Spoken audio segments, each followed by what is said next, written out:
This free presentation is brought to you by Quantum University. Hi, my name is Lynne McTaggart. I'm author of The Field, The Intention Experiment, and The Bond. And today I'm going to be talking about 7 steps to a spiritual revolution.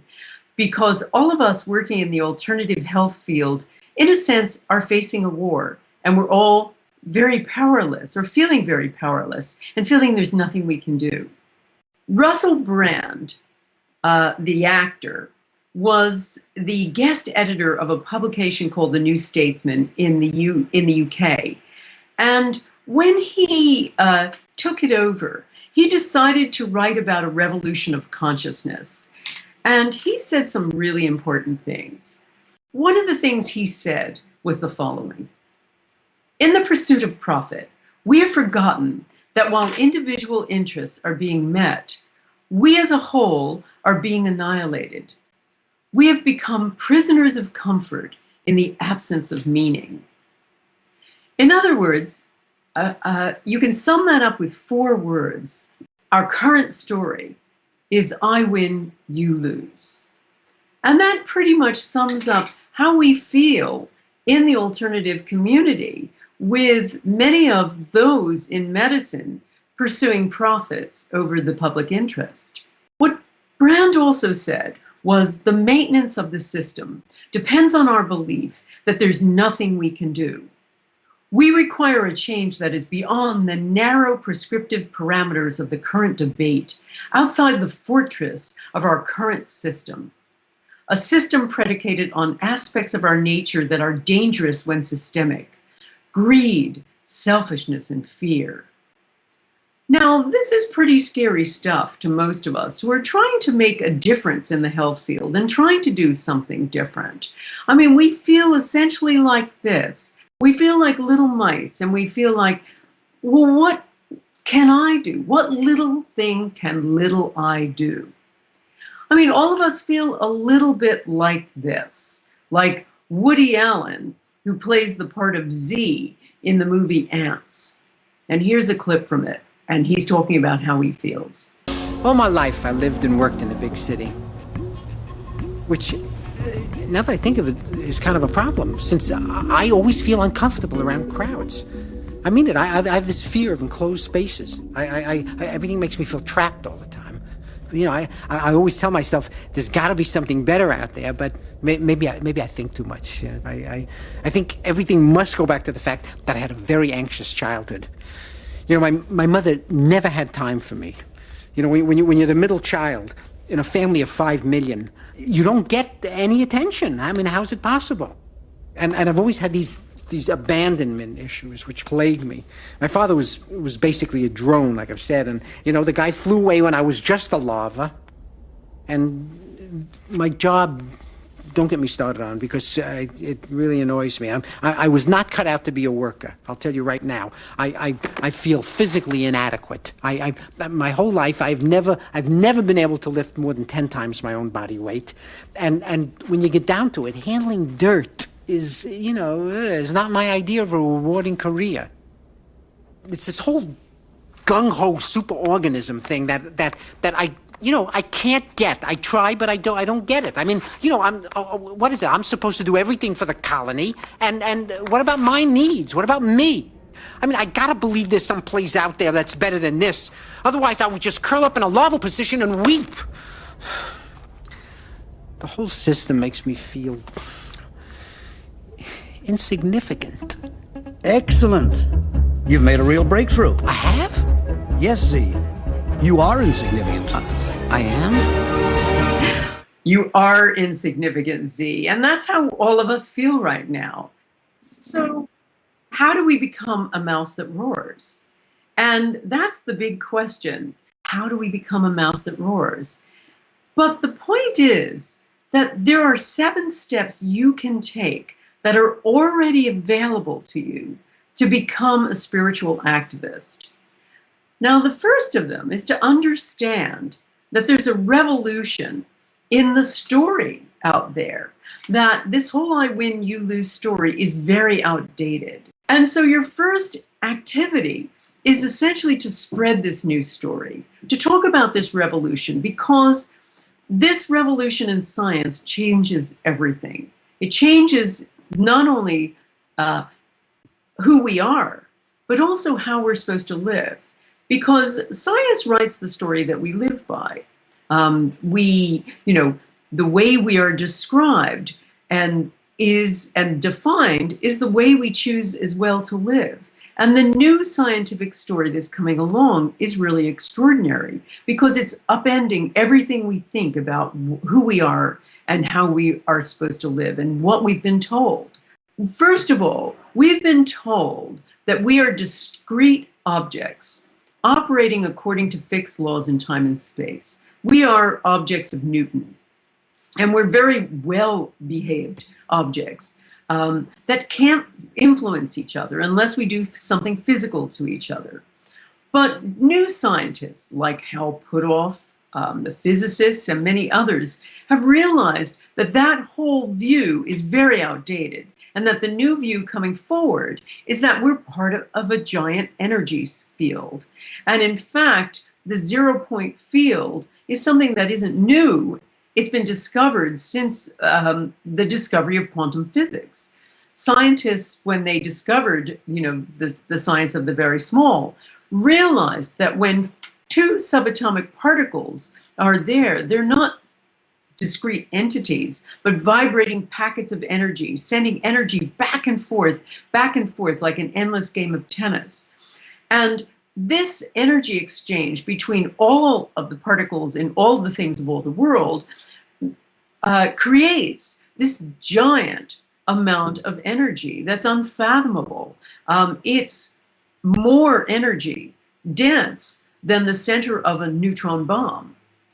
Now, scientists have known about this since, as I say, the advent of quantum physics, but they've subtracted out because they feel it messes up their equations. So that little equation that you see at the bottom of this slide, what they do is subtract that little 1/2, which stands for the 0-point field, so that their math works. But to me, that's a little like subtracting out God. It's the whole point, the idea that we are all connected from the very nethermost aspects of our being. And this also gives us a mechanism for new types of healing. The idea that we can send thoughts to each other and make that person well. It also means that there isn't a discrete end between one entity and another, but between everything, all subatomic particles, people, and every aspect of the environment, there is a bond. And by bond, I mean a connection so integral, so necessary, so profound, that it's impossible to say where one thing ends and another thing begins. The other thing to recognize about this new science is that we've understood now that people change a lot easier than we think. People aren't these discrete entities. They're also a bit like vibrating packets of energy. What we've always believed is that we're built as these static entities from our DNA, and that the DNA is the blueprint that builds us from inside out, from our tissues and our cells to our organs, and that this blueprint is static, and it's determined essentially from birth. But we recognize now, through the work of many people working in a new science called epigenetics, that this is no longer true.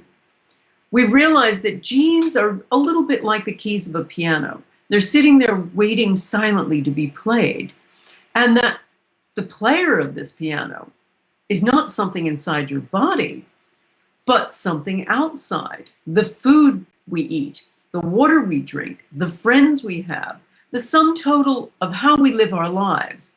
These things affect a quartet of atoms that sit above the gene, and that determines those little atoms called the epigenome. They determine whether those genes get expressed. Now, we've seen that in many laboratory studies, but one of the most compelling had to do with the Women's Health Initiative, which was looking at, it was a study supposedly examining the safety of hormone replacement therapy. However, when they did this, when they were in the midst of the study, and it involved hundreds of thousands of women, they discovered that actually women taking HRT were having more breast cancer than normal. And so they quickly stopped the study. They felt that, oh, instead of demonstrating its safety, we're showing how dangerous it is. So because there was all of this data, a number of researchers felt that this was just a gold mine. They could go through this material and look at a lot of things.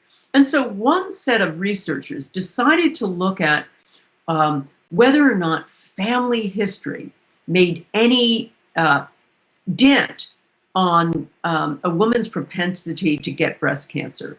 Did this make it more likely she would? So they looked through the material.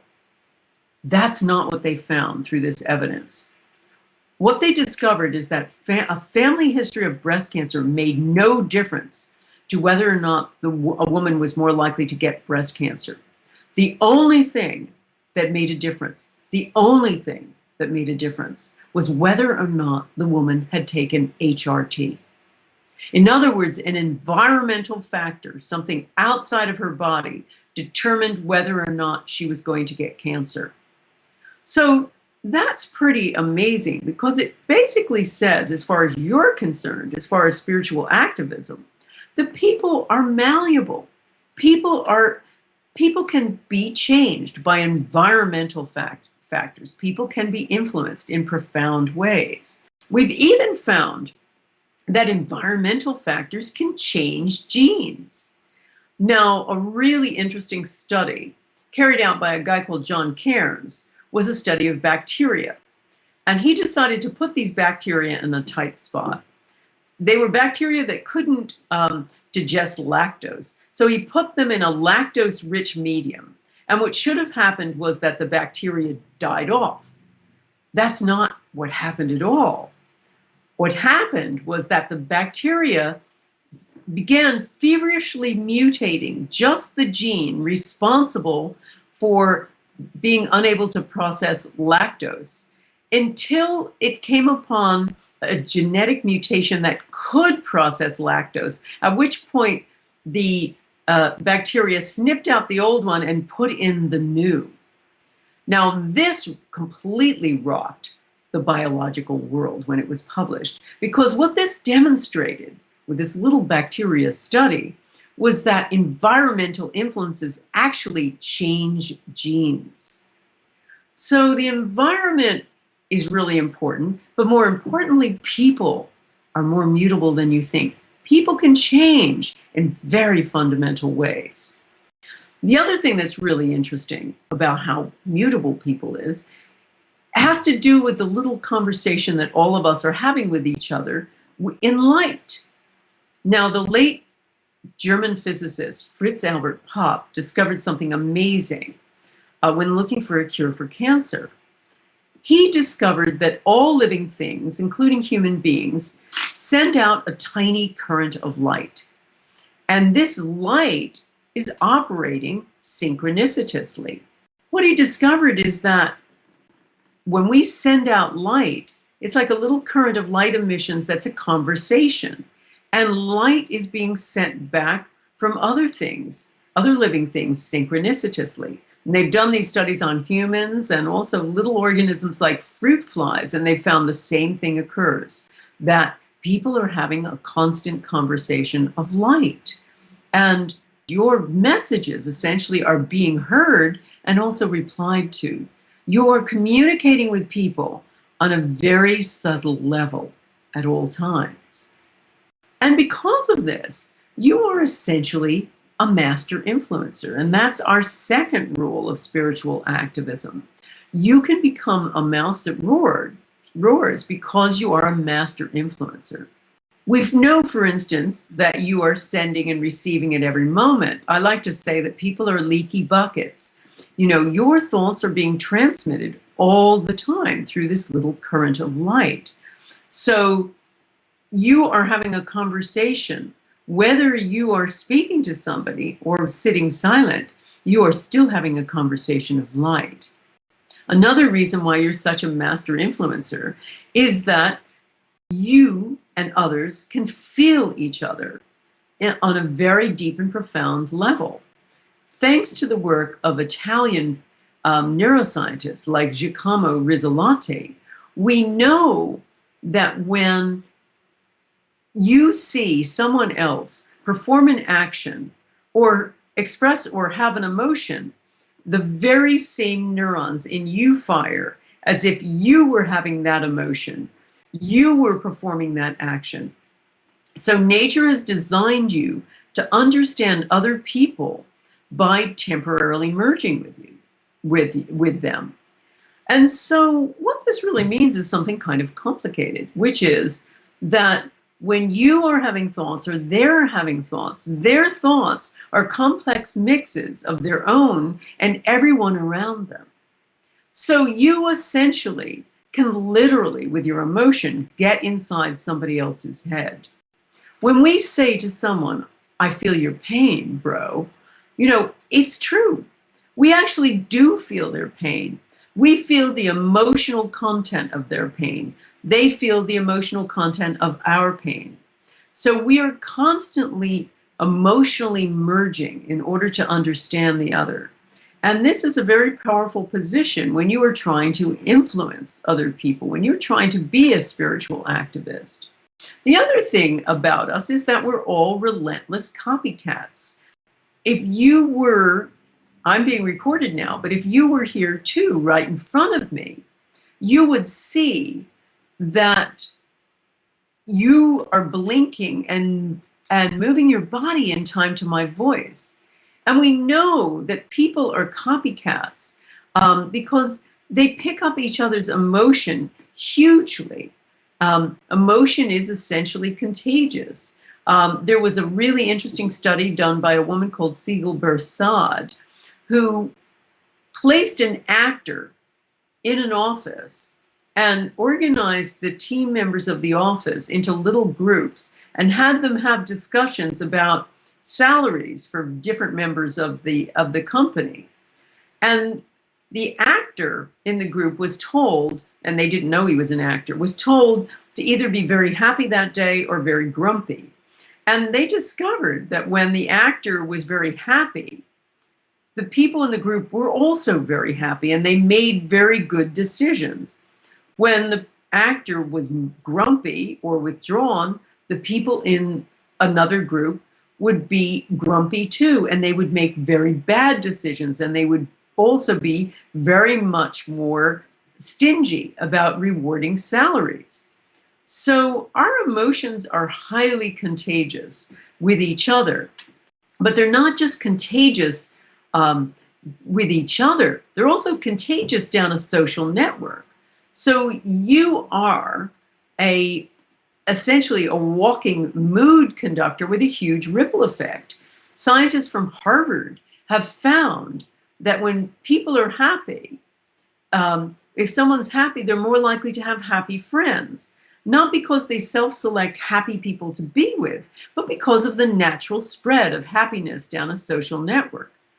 But it's not just positive emotions that are infectious. Negative emotions like loneliness. If people are lonely, they're more likely to have lonely friends. If they're overweight, they're more likely to have overweight friends because they've, in a sense, reset the button for what's normal. And their friends are more likely to be influenced and overeat as well. So it's amazing how contagious we are in every way with each other. And as I say, as a social activist, as a spiritual activist in the health field, this means that you are highly influenceable and also a huge influencer if you choose to be. The next thing to understand is that in terms of tools to influence people, your thoughts are your most powerful tool of all. Now, we know from a great deal of evidence in the scientific literature that a thought isn't just an ephemeral thing. It's an actual thing with the capacity to affect other things. It has the capacity to affect physical matter and everything from tiny organisms to full-fledged human beings. One of the most compelling bodies of evidence about this was created by Princeton University with the PAIR research program, which is the Princeton Engineering Anomalous Research Program, which was set up by the then Dean of Engineering, Robert John, and psychologist Brenda Dunn. What they did was to try to see whether or not thoughts could influence highly sophisticated and delicate equipment. And they created, and as you can see here, this started in the 1980s because you can tell with the kind of computer screen they were working at the time. They created a bunch of random event generators, which are essentially electronic tosses of the coin. And they would create flashing images on these computer screens that would flash up alternating images. For instance, cowboys and Indians. So the computer, which would be governed by a random electronic process, would tend to show these images 50% of the time. So you would have 50% of the time cowboys and 50% of the time Indians. And they would ask participants to sit in front of these computer screens and basically will the machine to have more images of cowboys than Indians, say. Now, they ran these experiments hundreds of thousands of times, and they had some pretty extraordinary results. Have a look at this next slide. They discovered that when they put all of their studies together for these hundreds of thousands of studies, their results were positive 52% of the time. Now, that sounds like a pretty paltry sum. It sounds like it's not much bigger than chance. But if you look at that compared to something like aspirin, which is one of the most powerful and successful drugs on the market, certainly always considered medicine's success story, you find that the effect size of the PAIR research is, and the effect size, by the way, is the size of change that's looked at by scientists. You find the effect size is about 10 times larger. 10 times larger than aspirin. So that's pretty powerful. So we know from this research that thoughts can affect machinery, but we also know that they can affect human beings too. We know from a lot of research that brains find other brains contagious. That when one person, for instance, when a jazz musician starts playing some instruments and playing some music, and other people are part of that jazz group, their brainwaves all become synchronicitous. They all operate in synchrony. Now, one of the most amazing examples of this was a study that I love called the Love Study. And this was done at the Institute of Noetic Sciences. And it was run by a group of scientists who wanted to see what happened with a couple where one of the partners has cancer. If the well partner sent loving intention to his ill partner. So they got hold of a bunch of couples where one was suffering from cancer. They put the well partner in one room and had a monitor in front of him or her. They put the ill partner in a completely other part of the building in another room and had a camera trained on him or her. And they hooked up both with a whole bunch of physiological equipment to measure their breathing, their heart rate, their brain waves, etc. And then they asked the well partner every so often when he would see his partner randomly flashed up on the computer screen, and the monitor, when he'd see his partner flashed up on the monitor, he was told to send his partner loving intention, healing intention. And afterward, when they coordinated all of the physiological equipment and its readouts, they found that when the well partner was sending healing intention, their brain waves of the couple began synchronizing. Their heart waves began synchronizing. Their skin conductance, the rate of blood going to the extremities, their breathing, every aspect of their bodies were synchronizing. It was essentially that two bodies were becoming one. So your thoughts can have huge effect. And there have been many, many thousands of studies in the scientific literature showing that our thoughts can affect the way fish swim, how fast gerbils can go in activity wheels, all kinds of things. And of course, there's a huge body of evidence about healing too. Some really fantastic studies, about 150 in all, showing that sending intention can heal people. Something really important if you are a health professional. So we are powerful individuals. We have these abilities to be huge influencers, something built into our biology. We have the ability, and we have the ability to affect people to a huge degree. But here's our problem. As Howard Zinn put it, civil disobedience is not our problem. Our problem is civil obedience. Our problem is that we just go along with what we're told. We're too frightened to be mice that roar. And this is a really important aspect of being in healthcare now, because, as I say, our healthcare is under threat, our alternative healthcare. We have a monolith in the pharmaceutical industry that has been likened by the medical profession to the mafia. They control medical schools, they control doctors now to a great degree, they control so much, and it's all about the money. It's all about the bottom line. It's nothing to do with health. And they also are attempting to exterminate alternative medicine. So what can we do in the face of this giant monolith? Well, I want to demonstrate to you that there's a huge amount that we can all do. First of all, you can be a change agent by changing the conversation, both inside and out. I mean, one of the problems is that so many of us in this alternative health field broadcast our powerlessness. So the first question to ask is, what is it you're broadcasting? What is it you're sending out? Are you sending out a defeatist message? Because, as I say, you're a leaky bucket. Your thoughts are leaking out of you at every moment.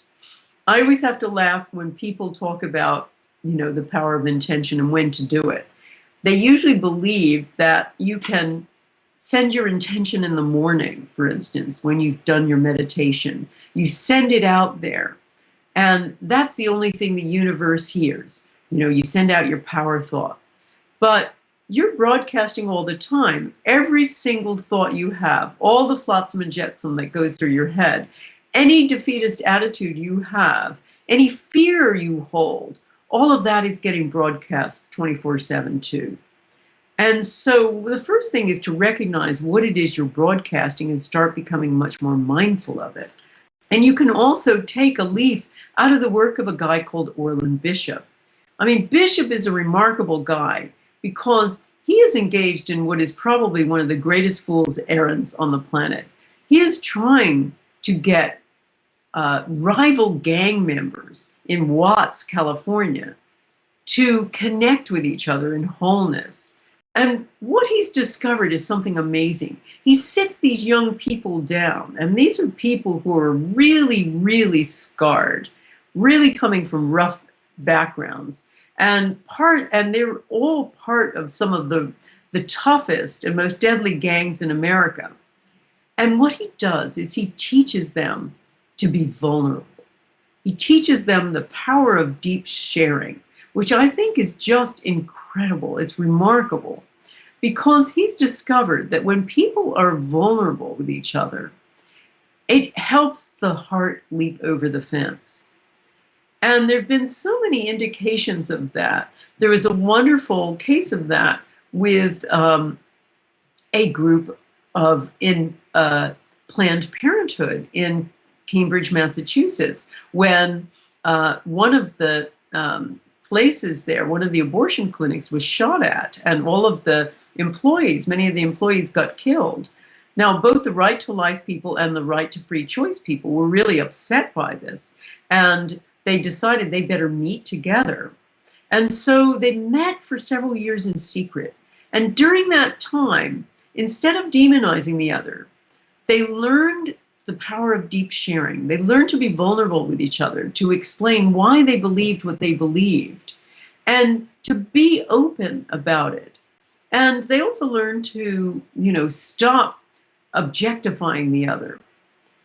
Now, at the end of 3 years, they not only discovered how to start doing some work together that they both believed in, like preventing teen pregnancy, but they also held a press conference. And during the press conference, one of the reporters asked them, "So who won the debate?" And they said, "Well, no one, because now that we have shared why we believe what we believe what we believe even more firmly." So then the reporter said to them, "Oh, I guess it was a failure then." And they said, no, because now we go out together, we party together, we watch each other's children, we love each other. So allowing for that great vulnerability allows the heart to leap across the fence. So that is one of the most powerful mechanisms in your arsenal when dealing with people who are essentially on the other side, people who don't believe what you believe when it comes to alternative health. But with that vulnerability, I think it's also important to be unapologetically subversive.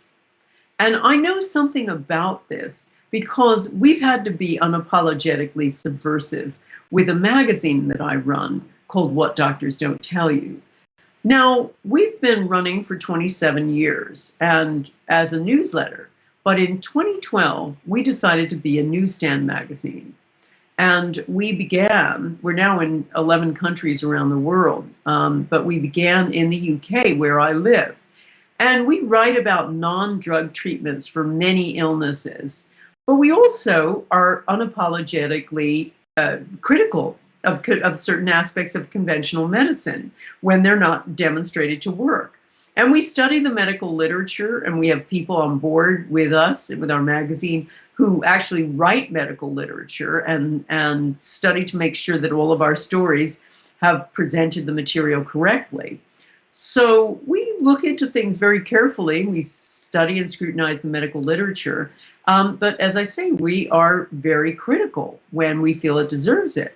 Now, not everybody, of course, agrees with us. So as soon as we came out on the newsstand, an organization called Sense About Science, which is a pharmaceutically sponsored organization of so-called skeptics, began complaining and began a campaign against us. So here is an example of them attempting to mess up our website search engine optimization. They wrote to our distributors demanding that the magazine be not distributed. They wrote to stores demanding the stores, they wrote to individual stores demanding the stores not stock us. They had created a spoof website. They started campaigns sending sort of computerized messages to our blogs. You name it, they've done it. And finally, they convinced the paper of record, the London Times, to publish an article about us in 2013. And the only people who were interviewed for this article were members of Sense About Science. Now, there are two writers in America, Lillian Hellman and Mary McCarthy, who were known, deadly enemies. As Mary McCarthy once said about Lillian Hellman, everything she writes is a lie, including the words "the" and "end." And that was pretty much what we felt about this article. Nothing in it we recognized. We actually thought at first they were talking about another magazine because it didn't resemble ours at all. But when we wrote to the Times to try to get a clarification, they refused to publish it. When hundreds of letters came in from our supporters, they refused to publish any of them. And in fact, they wrote back to our supporters to tell them that they were wrong. So I didn't know what to do. Brian, my husband and partner in this, also did not know what to do. This was unprecedented, that a publication would not publish anything, would not give the other side an opportunity. And of course, they never actually even interviewed us. Nevertheless, the press is like a pack. So when one does it, so do all of the other publications around it. So before we knew it, the story had been picked up by the BBC, by Channel 5 over here in the UK. And by the time it got to the Press Gazette, as you can see from that headline, we were killing people. Our magazine was proving fatal to people. So we were able to get the BBC to recognize that they'd been unfair, and they gave us an opportunity to have our say, and the Press Gazette took this down. But the Times didn't, and we wondered what to do. So I actually, after this all happened, read a book called David versus Goliath, because I thought, well, we need to find out how to be a mouse that roars.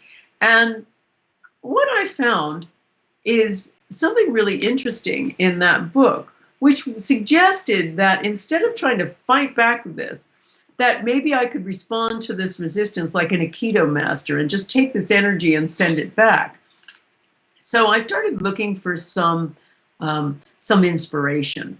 First thing I thought about was an example that was talked about in that book by Malcolm Gladwell, David versus Goliath. And it was about how Martin Luther King dealt with opposition to his civil rights movement. First of all, you may not know this, but the Birmingham marches at first were kind of a failure. Nobody was coming.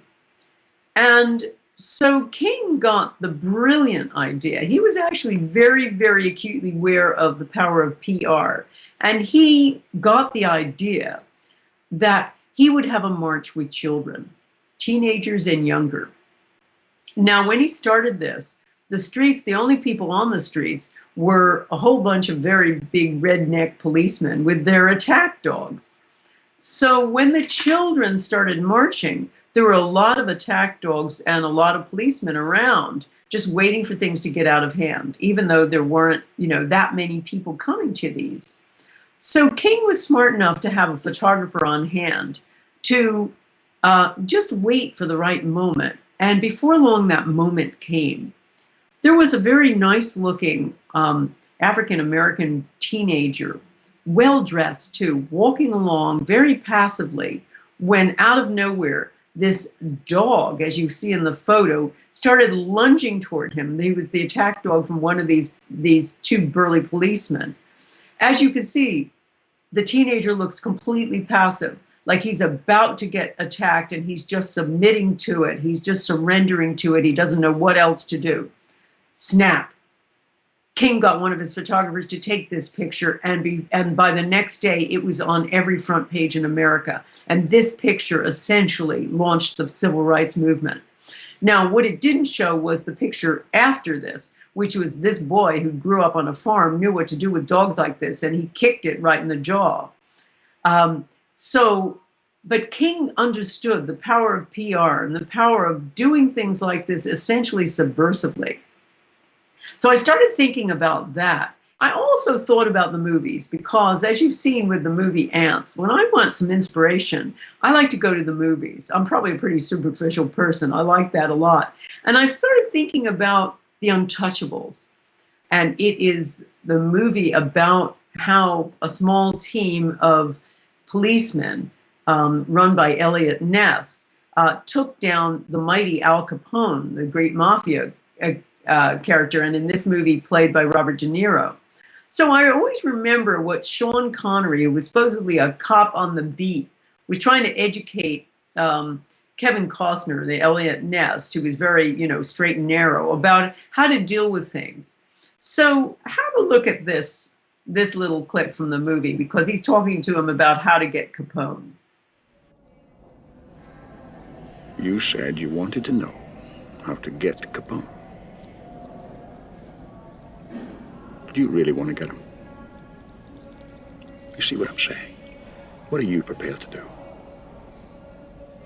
Everything within the law. And then what are you prepared to do? If you open the ball on these people, Mr. Ness, you must be prepared to go all the way. Because they won't give up the fight until one of you is dead. I want to get Capone. I don't know how to get him. Want to get Capone? Here's how you get him. He pulls a knife, you pull a gun. He sends one of yours to the hospital, you send one of his to the morgue. That's the Chicago way. And that's how you get Capone. He puts one of yours in the hospital, you put one of his in the morgue. Well, I don't want to put anybody in the morgue. But I started thinking about that and I thought, aha, that's what we want. We want to take the fight to them. Now, I started thinking about this also vis-a-vis social network because I couldn't compete with the Times in terms of getting an answer back or trying to correct their paper. But then I started thinking about the Times' circulation compared to ours. And I thought, and the power of social media. You know, the Times goes to about 100,000 people now, the London Times, because, you know, newspapers, their circulation is dwindling. Young people are not buying newspapers. And I started thinking about, well, wait a minute, our social media presence and our online presence is probably 300,000 or more. So, and that's not even with people passing on our information. So we're three times bigger than the Times just before we started. And that's not including our own circulation with the magazine and now our circulation in 10 other countries. So we're much bigger than the Times. And also, we can do this all on social media. So I started thinking about this, and I hope this has some lessons for all of us when we are under attack for alternative medicine, or if we find resistance from the more conventional areas of medicine. So what I did was on my blogs and on Facebook, I started taking the fight to them. Instead of cowering from the Times, I started enumerating, because I'm a journalist, what was wrong with the Times article in terms of journalistic standards. So I'd say things like, you know, you call this an article? You didn't even interview the main people. And I started listing what was wrong with it. And this really rattled the Times because they started coming onto our Facebook page trying to answer it back. And then, of course, our supporters would start attacking the Times. So they did not know what to do.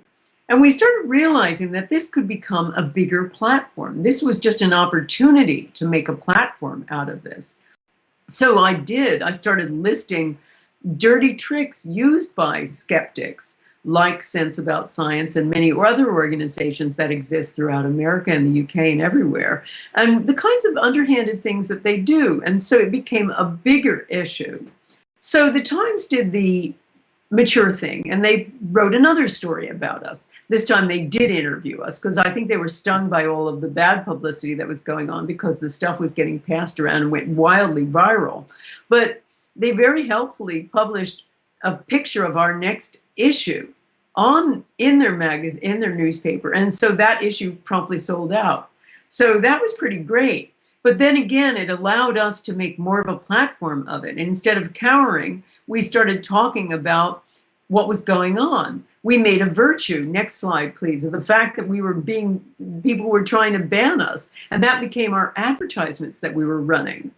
We also used it as a platform, just, you know, realizing that every opportunity like this was a chance to make a platform. In fact, I called a very well-known libel lawyer when all of this was going on saying, is there anything I can do about this with the Times? And he said, Lynn, use this as a platform to make a larger issue of this and to get more publicity around this entire issue.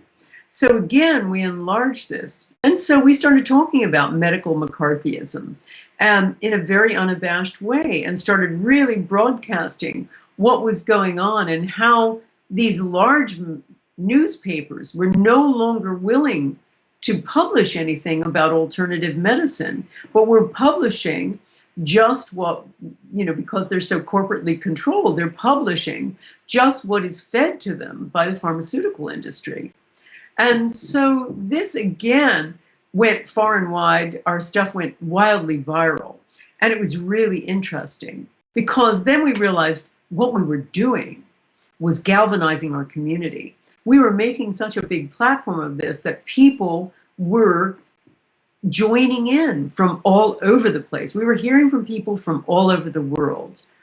And what was really interesting was that the skeptics and the trolls decided to then mount individual letter writing campaigns to stores to try to get us out of the stores. And so they got us out of a store chain called Tesco over here in the UK, which is the largest supermarket chain. And so by demanding this thing come out and pretending to be different people and writing in lots of letters. So we put this out to our community. Next slide. And this is what our community did.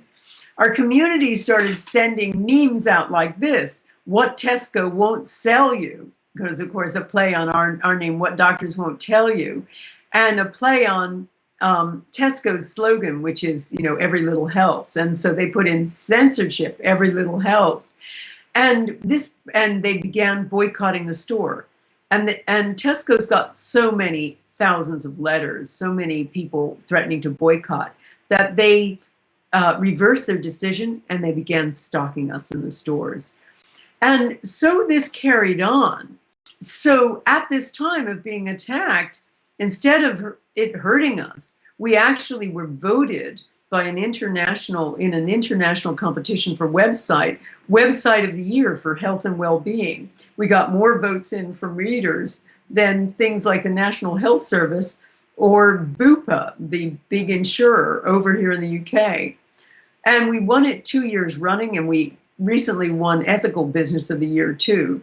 So all of this publicity actually was turned on its head, became a wonderful subversive instrument for us to get our message out even more. I am reserving my biggest weapon of all, I think. I think I'm going to send flowers to some of these skeptics and the head of Sense About Science, because as a result, I want to say in this note to him, I want to send it to him and say, you know, thanks to you, our business is so much bigger than it was. Thanks to you, our message is so much louder than it was. And thanks to you, you've reminded me that this is probably the most important story I could cover of all. And I thought of Malone once again, because one time he said, never bring a knife to a gunfight. And this is probably the biggest gun I could hold. So that's what happened with us. And I hope you can take from that some ideas about getting your information out and galvanizing your community and making sure that they speak out loud too. And also recognizing the power of the community, because that's something as well that I discovered is possibly my biggest card. One of the most powerful things you can use is the power of small groups. And I discovered this when doing my work on the intention experiment. You may or may not know that I'm architect of a thing called the intention experiment, because I was interested in the power of thoughts, but I wanted to find out whether thoughts are even more powerful and effective when lots of people are thinking the same thought at the same time. And there wasn't much evidence about this, so I began running these experiments myself. To date, I've run 27 experiments on everything from leaves and seeds to looking at whether we can lower violence in a war-torn area. And 23 of those experiments have shown positive, measurable, often significant results. Now, some of the most compelling have had to do with peace intention experiments, where we've attempted to lower violence in some area of war. And in 2008, we did an experiment on Sri Lanka, which was at the time, it was in the midst of a 25-year war, civil war. And we found after our intention that violence, the death rate fell by 74%, injury rate fell by 48%. Now that was pretty compelling. And we ran it again and we ran it in different circumstances, because when you have one compelling result like that, it could be coincidence. There's a million other variables that could cause it. So in 2011, we decided to run an experiment for the 10th anniversary of 9/11 to see if we could lower violence in 2 provinces of southern Afghanistan. And this time we were joined by many thousands of Muslims. Our Western intenders were joined by thousands of Muslims who I was able to connect with through a guy called Dr. Salah al-Rashid, who is like the Deepak Chopra of the Middle East and has many thousands of fans. So when we sent intention, after we looked at the results, as you can see in this slide, our civilian casualties dropped 37%, our enemy attacks dropped 12%, attacks in the Southwest dropped even up to 790%. You know, the entire attacks across the entire country were down 9%. And that was pretty amazing because we had sent as our intention a lowering of violence overall by 10%. So it looks like we got pretty close. But once again, when there's so many other variables, this could have been just sheer coincidence. Okay, and so we ran this one more time in Washington, D.C. to see if we could isolate and tease out whether or not we were really having an effect. So we sent intention to lower violent crime only in the county around the Capitol building. We decided, let's send intention to the most violent place in America, which is, you know, the US Congress. And we sent it to the surrounding area. And when we looked at the data for an entire year after our 2 intention periods at that time, we found we decreased violent crime by 33% after we sent our intention in September 2012. But there had been an increase in property crime, which is not what we had been sending intention for. So this showed a little bit more of an effect and was really quite compelling.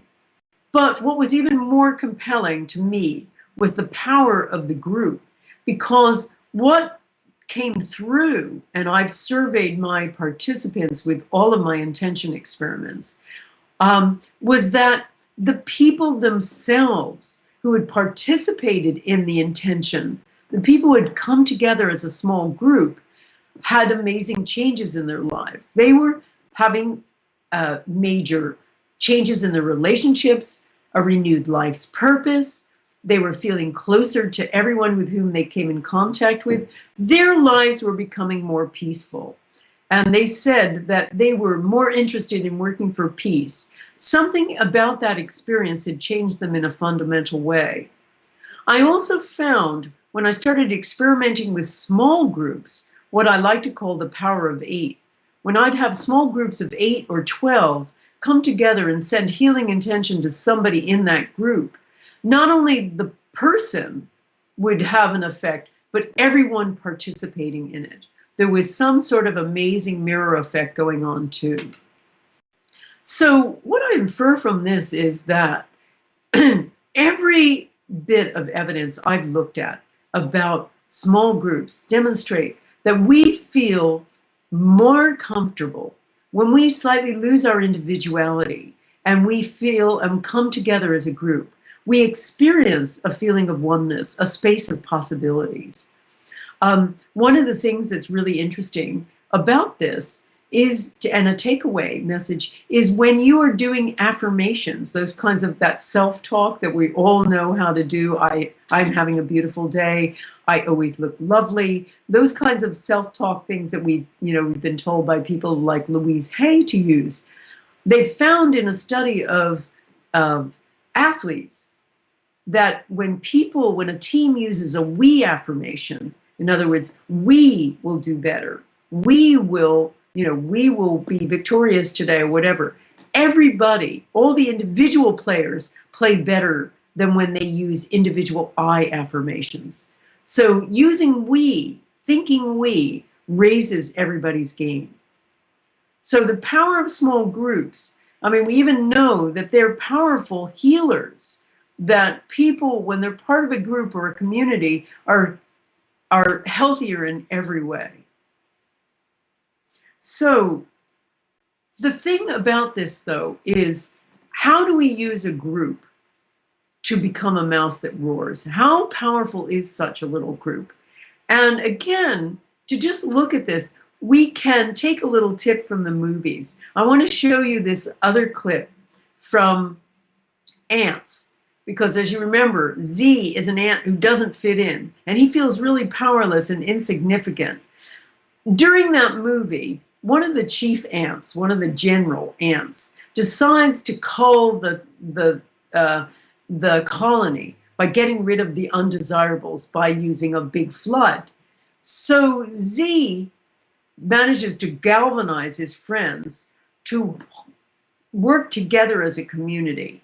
And look what happens with a bunch of little ants when they connect together as a team and work together to resist the opposition. Have a look at this. I'll see you at the top. Gentlemen, there comes a time in the evolution of a perfect colony when the strong are meant to rise above the weak. Now is that time. Below us right now, the weak elements of the colony are being washed away.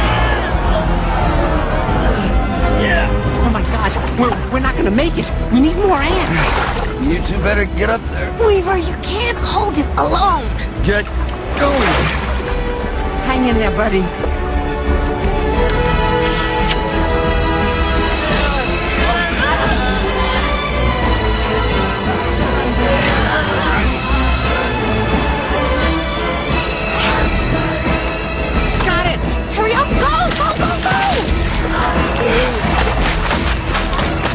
Our princess is secured, and our glorious future is at hand. We can all stand proud. It is time for a new beginning.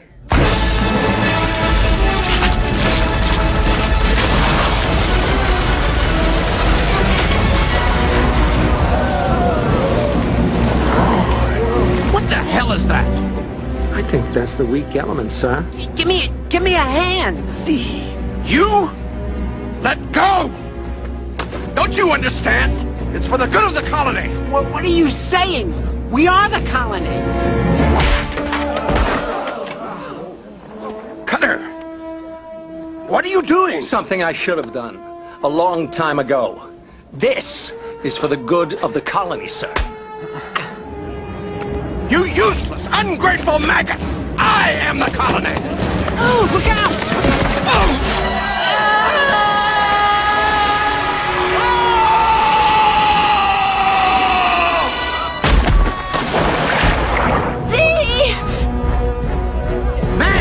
Let's move it! Get these ants up here! Thank goodness we made it.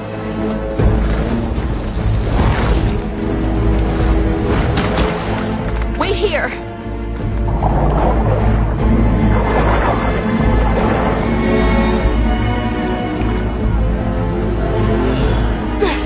Thank you. Weaver. Where's Z?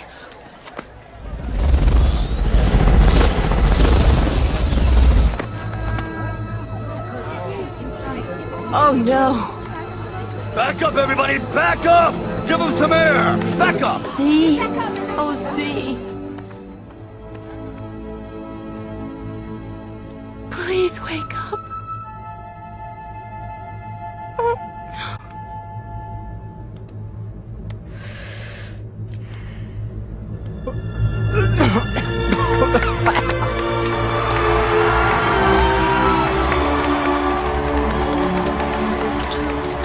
Ouch. You know, Weaver, you still owe me that dinner. Baby, though. We made it, see? You the ant! Did it. We did it. Fellas, please. This is very embarrassing for me. On the other hand, I probably could get used to this. There you have it. Your average boy meets girl, boy likes girl, boy changes underlying social order story. So what else can I tell you? We rebuilt the colony. It's even better than before, you know, because now it has a very large indoor swimming pool. Bala and I, incidentally, are thinking of starting a family. You know, just a few kids, maybe $1 million or $2 to begin with.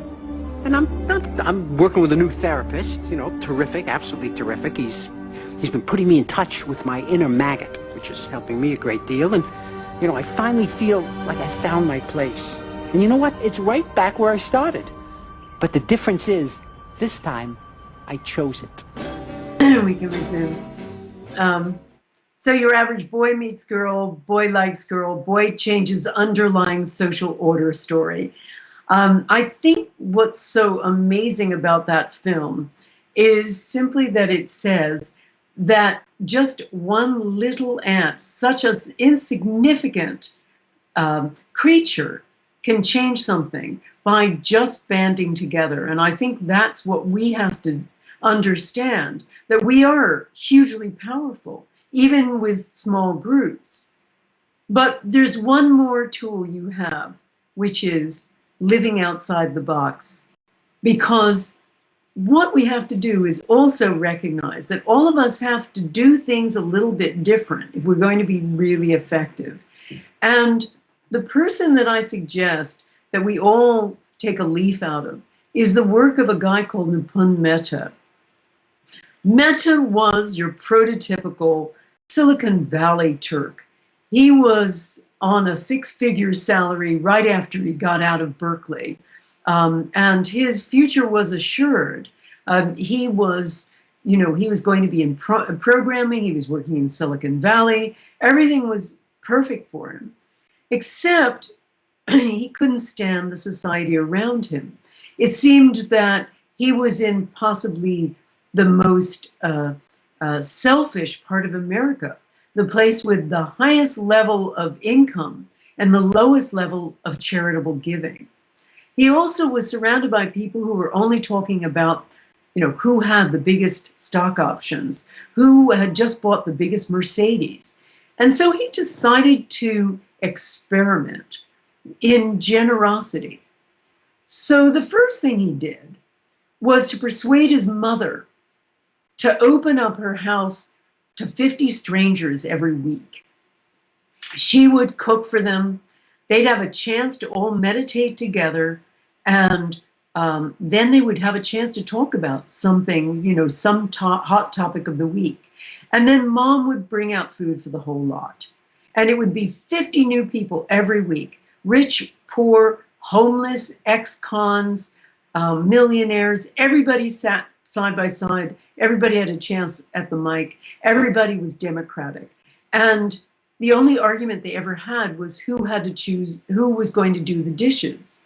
And Mehta kept tweaking his experiment. So one time he put up bookshelves, filling it with free books, and basically put and they were all self-help type books, inspirational books, with a big sign that said, take whatever you need.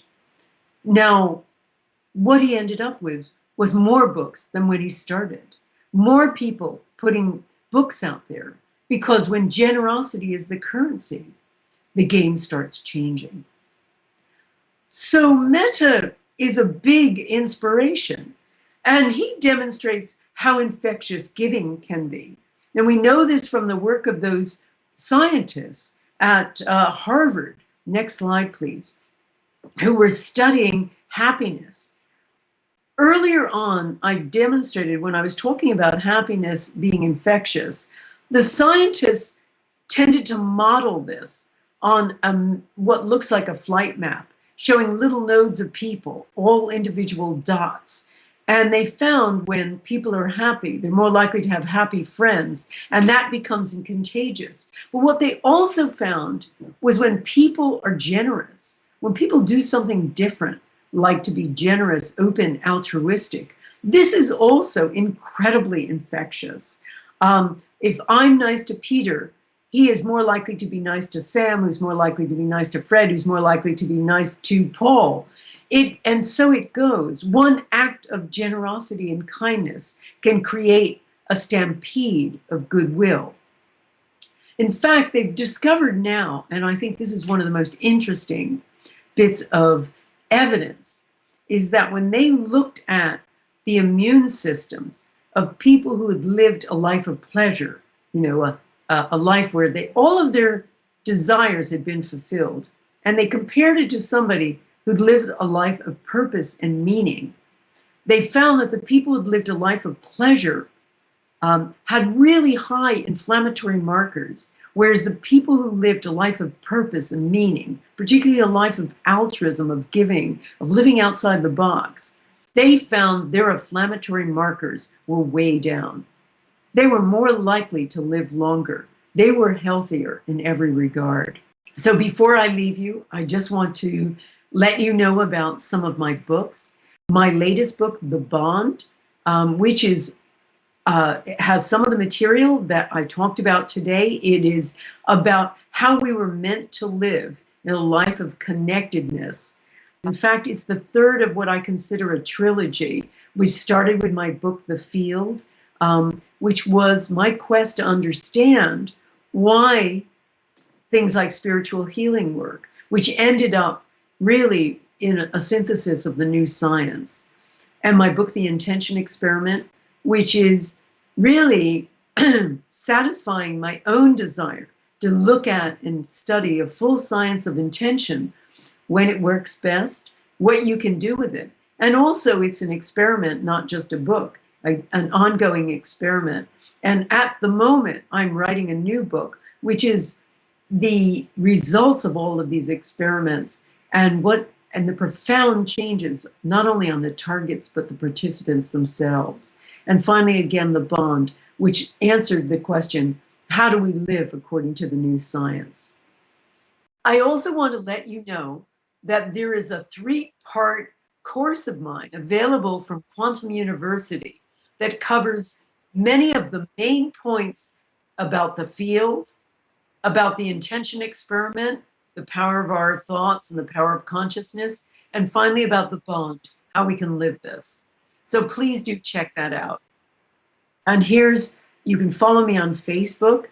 We oftentimes have a lot of lively stuff going on if the skeptics come on and we take the fight to them. And I also want to make mention of the fact that I'm running a big intention masterclass intensive in Costa Rica on February 21st to 27th. You can find that out. Again, there's information on my website, lynnmctaggart.com. Now, you can find out information about everything about me and my speaking engagements and join our community at lynnmctaggart.com. So before I leave you, I just want to say one last thing about your own involvement in this becoming a spiritual activist. During World War II, a guy called Martin Niemöller wrote a poem called First They Came. It goes like this. First they came for the socialists, and I did not speak out because I was not a socialist. Then they came for the trade unions, and I did not speak out because I was not a trade unionist. Then they came for the Jews, and I did not speak out because I was not a Jew. Then they came for me, and there was no one left to speak for me. That's kind of where we are right now with alternative medicine.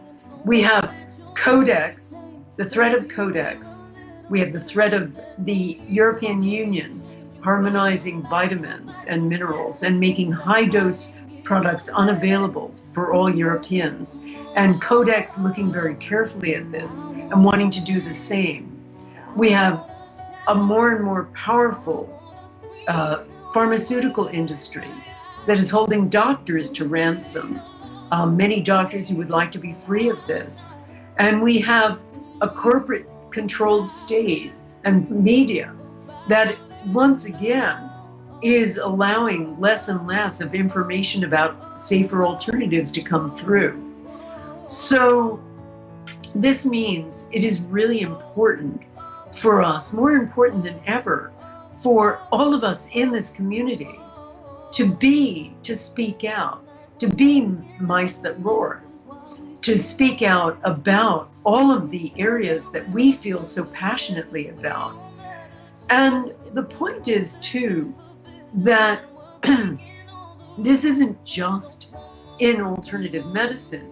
This is the case in so many other areas of our lives. We're really a generation that is possibly the most important generation that ever lived, because everything we do, everything we think, and everything we make vocal is not only going to affect our children, but children for all time.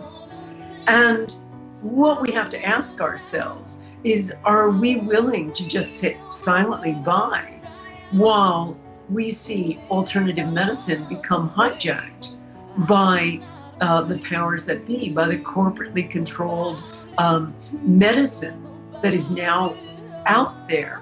Or will we speak out as a group and do something and be powerful? Now, all of us sit back and for a while say, well, what can little I do? We have to remember, once again, somebody like Nipun Mehta, who actually doesn't even have a discernible source of income. And what he does is thinks always outside the box. So he decided to set up a different kind of restaurant where people wouldn't pay a bill. They would pay for the next person that came in. They would pay it forward. Those restaurants are more profitable than they would be if they were ordinary, because people come and visit and are just overwhelmed by the sense of a free meal, a gift with no strings attached. So it's that kind of thinking outside the box that's really important for all of us. And it's also important for you to think about being together in community, being together in a group, and becoming a spiritual activist. So my big question to you is, what is your contribution going to be? What are you going to do now? How are you going to contribute to keeping these new and important kinds of medicines alive? It doesn't take big important companies. It doesn't take big important people. You don't have to be president of the United States. You don't have to be the head of GlaxoSmithKline. All you have to do is decide that this is important, and it's really important to change things and to move on and not have what we have, not for one more day. Thank you very much. Join the quantum medicine movement. Speak with an admission advisor today.